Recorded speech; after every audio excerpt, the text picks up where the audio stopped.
bienvenue dans cette nouvelle vidéo. Dans cette nouvelle vidéo, on va aborder l'historique de version des documents SharePoint.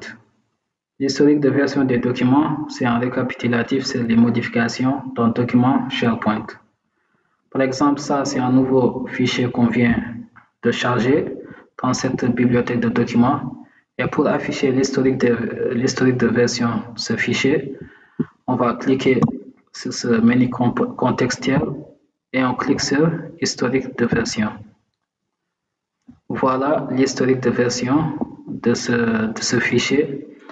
Et dans l'historique, nous avons la version, le numéro de la version, la date de la modification, la date et l'heure de modification, le nom de la personne qui a modifié le fichier, nous avons la taille et les commentaires. Comme c'est un nouveau fichier qu'on vient de charger, c'est la version 1.0. D'accord? Et maintenant, on va charger un nouveau fichier dans la bibliothèque de documents. Et on va ajouter ce fichier document HV, historique de version. Et on actualise la page. Et on va afficher l'historique de version de ce document SharePoint.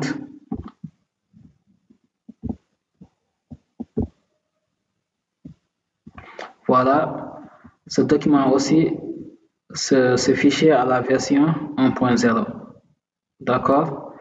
Et maintenant, on va apporter une petite modification sur ce fichier, ce fichier Word.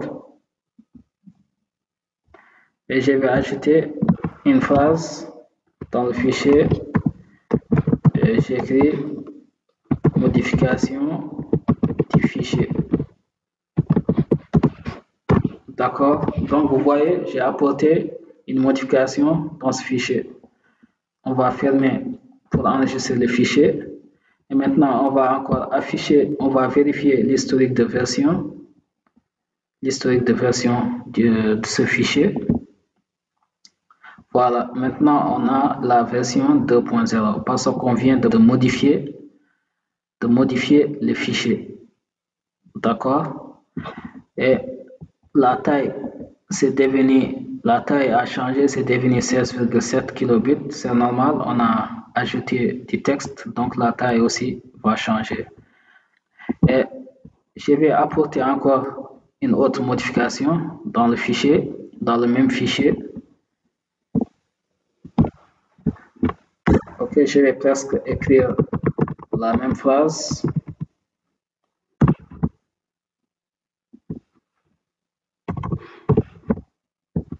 Modification du fichier. Modification du fichier 2. Voilà, on ferme. Et on va encore afficher l'historique de version du fichier. Voilà, maintenant on a la version numéro 3. D'accord? Comme vous avez pu le constater, pour chaque modification du fichier, nous avons une nouvelle version. D'accord? Et la taille du fichier aussi, c'est devenu 19,5 kilobits. Et on peut aussi restaurer la version. D'accord? C'est-à-dire ramener la version à la précédente. Ramener le fichier à la version 2.0. Mais par contre, on ne peut pas restaurer cette version, la version 3.0. On va voir, restore. Vous voyez, ils nous disent qu'on ne peut pas restaurer cette version. C'est normal. On ne peut pas restaurer la dernière version. D'accord? On ne peut restaurer que les versions les plus anciennes. Et on ne peut pas restaurer la dernière version. On peut restaurer la version 2.0. D'accord? Et on clique sur Restore. Voilà. Et on clique sur OK. Voilà. Vous voyez? Donc, on a ramené le fichier à la version 2.0. Mais c'est devenu, vous voyez, on a ramené le fichier à la version 2.0.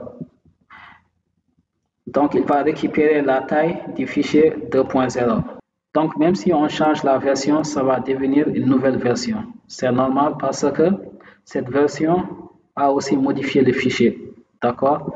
Et on va vérifier le fichier. Si c'est revenu à la version 2.0, vous voyez, donc c'est revenu à la version 2.0. Et maintenant, on va ramener le fichier à la version 1.0. D'accord? Et on va afficher l'historique de version du fichier. Donc, on va cliquer sur la version 1.0 et on clique sur Restaurer. Voilà. Donc, c'est devenu la version 5.0. D'accord? Et on va vérifier si le fichier est revenu à la version 1.0. Voilà. Donc, le fichier, on l'a ramené à la première version. Donc, on a ramené le fichier à la première version. Donc, pour chaque modification du fichier, nous avons une nouvelle version. Voilà, c'était tout pour cette vidéo. Merci pour votre attention et rendez-vous dans la prochaine vidéo.